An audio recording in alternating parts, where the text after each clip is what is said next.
The Delano grape boycott. In the 1920s and 30s, an influx of Filipino and Mexican migrant workers entered the country. By the 1960s, many of these families were in search of jobs and means of stability, leading many to service the farm industry. On September 8, 1965, Filipino farm workers, led by Larry Italiong, began their strike against the Delano area table in demand of better wages for their work. A week after the strike began, Cesar Chavez, who led the National Farm Workers Association, joined the strike's effort, thus forming the United Farm Workers Union. This was just the beginning of dismantling the corrupt grape harvesting industry.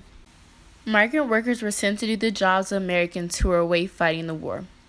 These workers faced horrible living conditions and treatments unlike what they were promised in the Bracero program, which stated labor workers were guaranteed decent living conditions and a minimum wage of 30 cents per hour, all of which many workers found themselves denied of.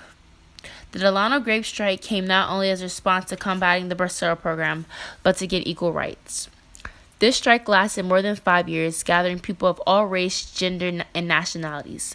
With a diversity and measurable scale of support, whether it be consumer boycott or public activism, this strike ended with a victory for the United Farm Workers.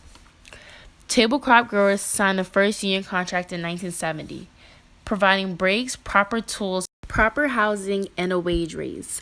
The union and the company would work hand in hand, and the union was to no longer protest and damage the name of the company.